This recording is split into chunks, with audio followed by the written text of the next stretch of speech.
जाबाय जाबाय फैला मेन्देला खालामसै सानैजों जाबाय खालामदो जाबाय दे अन खुलुमबाय रं केमेरा एक्सन खुलुमबाय जोंनि रादासि निउस चेनेलाव बयखौ बरायनाय थाबाय आं रादाब फरायगिरि kanjong daimary दिनैनि गाहाय रादाबाव दङ बैसागु मोसानाय समाव थांखु थेमा गोमाजानाय नैथियाव दङ देग्लायनि बैसागुआव रावबो गैयै समाव हालैबारि गामिनि गावबुरानाव सिखाव हाबनाय थामथियाव दङ बैसागु मोसाबाय थानाय समावनो गामसा गोमाजानाय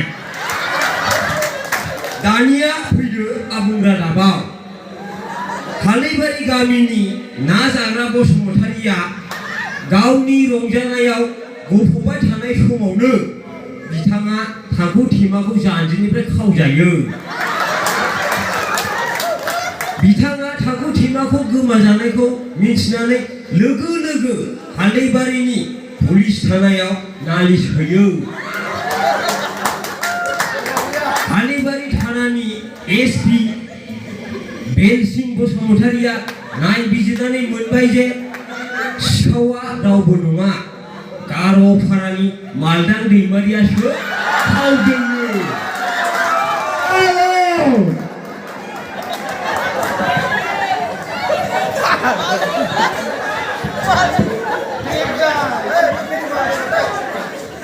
दानिया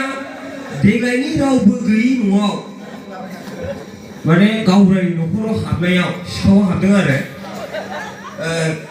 सुलुङाव फोरमायनाय बायदिब्ला बिथांनि गोमाजानाया अमा आदार होग्रा गामला लोगोसे साल खुन्था मुस्रा जेन्थोर गोमादोंनो बिथाङा गोमाजानायखौ लोगो लोगो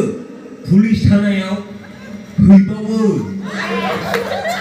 दा बे सिखावखौ नायबिजिरगासिनो दं सिखावा सोर मिथिथ'वाखै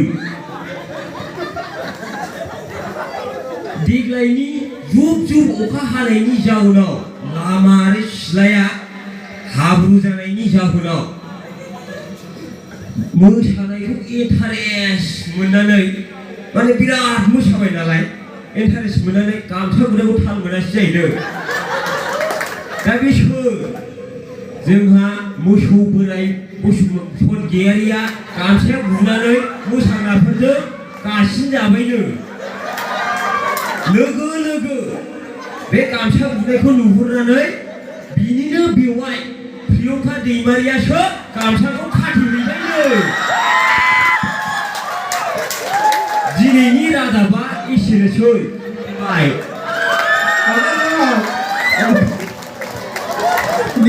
daimary लाफेनाल' गार' निउस